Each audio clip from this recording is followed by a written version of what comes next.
Lesson 185. I want the peace of God. To say these words, I want the peace of God, is nothing. But to mean, you really mean these words, I want the peace of God, is everything. Normally, why we get to say that, or how we come to a point where we really want the peace of God only, because we went through so many events and situations and experiences in life, and then we realize that nothing satisfies me, and then we just come to a point of disillusionment where we know another body will not do it, another car will not do it, whatever external will not do it. We just realized, and then we just come to a point where, Lord, I really want the peace of God. I don't want anything else. I really want the peace of God, right? And then we realize the peace doesn't exist in outside. The peace exists inside. So we go inside, we go inward, we go internal, and then our minds gets quiet, and then we touch the peace of God within. So if you could but mean them for just an instant, there would be no further sorrow possible for you in any form, in any place or time. Heaven would be completely given back to full awareness, and memory of God entirely restored, and the resurrection of all creation fully recognized. No one can mean these words and not be healed. He cannot play with dreams. So a person who came to a point where he really want the peace of God only, and this person cannot play with the dreams anymore. He nor think that he is himself a dream. He cannot make a hell and think it real. He wants the peace of God, and it is given to him. He only wants the peace of God, and the peace of God is given to him. For that is all he wants, and that is all he will receive. Many have said these words, but only few indeed have meant them. You have but to look upon the world you see around you to be sure how very few they are who truly want the peace of God only. The world would be completely changed if should any two agree that these words express the only thing they want. So if there are only two people on earth who want the peace of God only, if they join, if they agree, then the world would be completely changed. Two minds with one intent, I want the peace of God, become so strong that what they will becomes the will of God. For minds can only join in truth. Minds can only join in truth, nowhere else. In dreams, no two minds can share the same intent. To each, the hero of the dream is different. Okay, the outcome wanted not the same for both. Loser and gainer merely shift about in changing patterns as the ratio of gain to loss and loss to gain takes on a different aspect of another form. Yet compromise alone a dream can bring. So a dream can bring a compromise alone. It's not the full truth. It's not like the peace only. It's like somewhere in between, okay? Just try to negotiate and then try to bargain and compromise. So compromise alone a dream can bring. Sometimes it takes the form of union, but only the form. The meaning must escape the dream, for compromising is the goal of dreaming. Minds cannot unite in dreams. The sleeping minds, they merely get bargain. The sleeping minds, dreaming minds, they merely bargain. And what bargain can give them, the sleeping minds, the peace of God? Illusions come to take his place. What he means, what God means, is lost to sleeping minds, who is intent on compromise. Each to his gain and to another's loss. Okay, gain to me and loss to you. To mean that you want the peace of God is to renounce all dreams. To mean that you want the peace of God is to renounce all dreams. For no one who wants illusions means these words. So no one means these words who wants illusions, and who therefore seeks the means which bring illusions. This person who came to a point where he truly wants the peace of God, I want the peace of God, he has looked on all the illusions and found them all wanting. And now he seeks to go beyond them and recognize that another dream would offer nothing more than all the others. Dreams are one to him, dreams are all the same to him. He has learned their only difference is one of the form. And one will bring the same despair and misery as to the rest. The mind, which means that all it wants is peace, must join with other minds, for that is how peace is obtained. When the wish for peace is genuine, when the wish for peace is genuine, the means for finding the peace are given in a form each mind which seeks for it in honesty can understand. Whatever form the lesson takes is planned for him in such a way that he cannot mistake it if his asking is sincere. So here, our asking, our desire has to be genuine and sincere. Okay, and he asks without sincerity, even though he wants it, but he kind of half wants it. He didn't come to a full realization. If he asks without sincerity, so he just say it with words, but his heart is still cherishing other dreams. There is no form in which the lesson will meet with acceptance and be truly learned. Let us today devote our practice into recognizing that we really mean these words we say. We want the peace of God. There is no either wish. These words do not request another dream be given to us.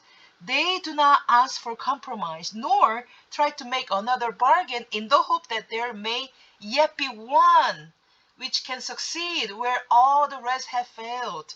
To mean these words acknowledges illusions are in vain, requesting the eternal. This person who came to the full realization requests the eternal in the place of shifting dreams, which seem to change in what they offer, but are one in nothingness. They are all the same in nothingness.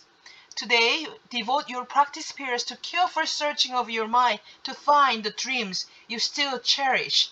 What do you ask for in your heart? Forget the words you use in making your request. Consider but what you believe will comfort you and bring you happiness.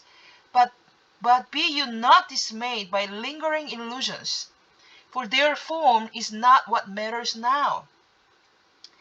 Let not some dreams be more acceptable, reserving shame and secrecy for other dreams.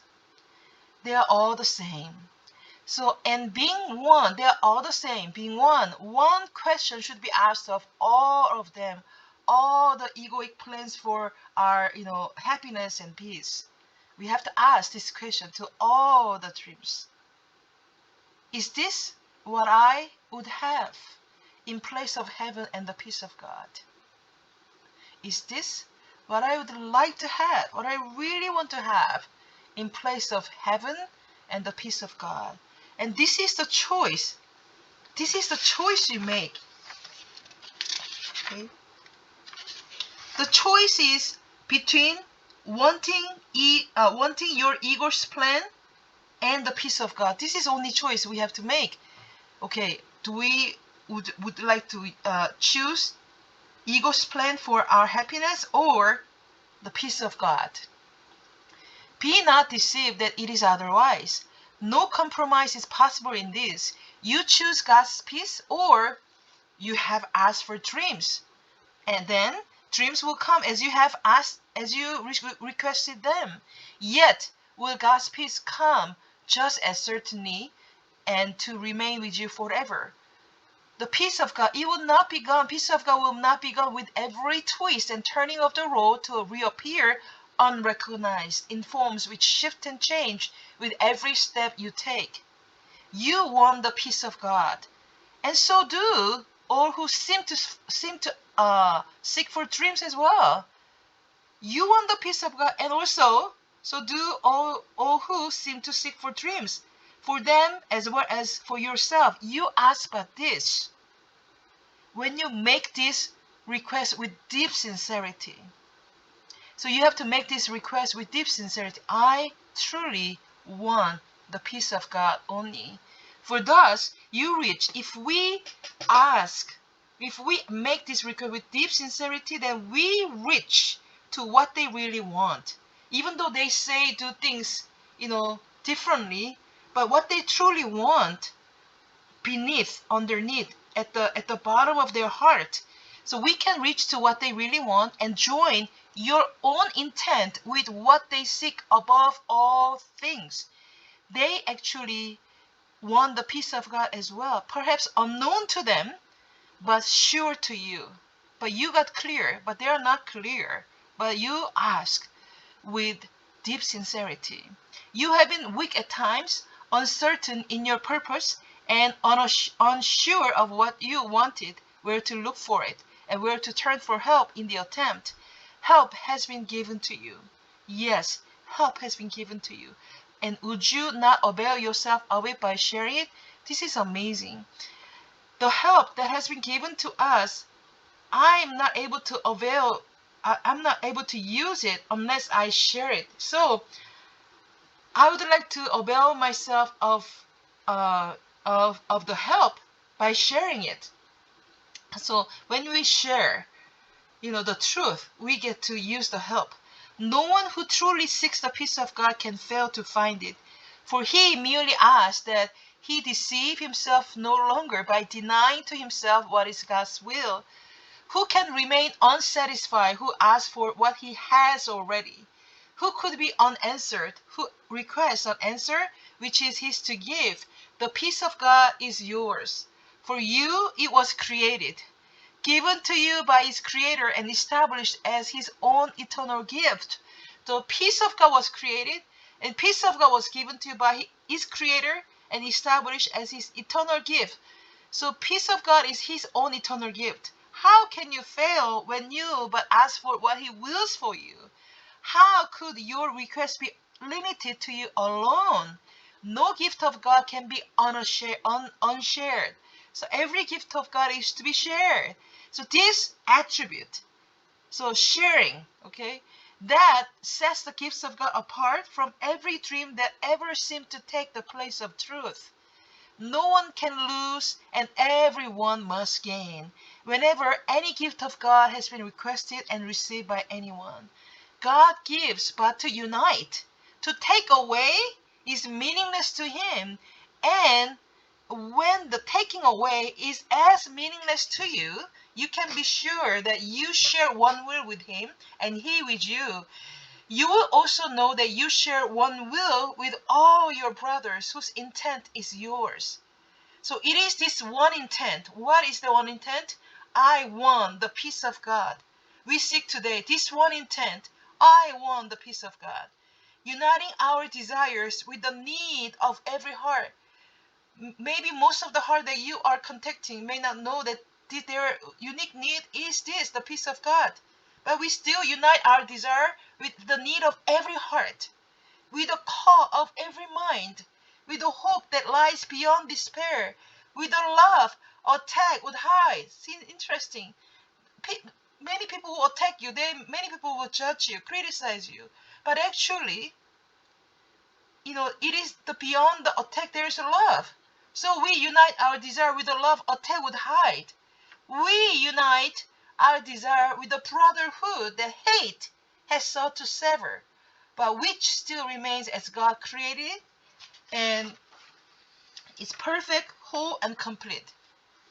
What God created still remains as God created it, perfect, whole, and complete. With help like this beside us, can we fail today as we request the peace of God be given to us?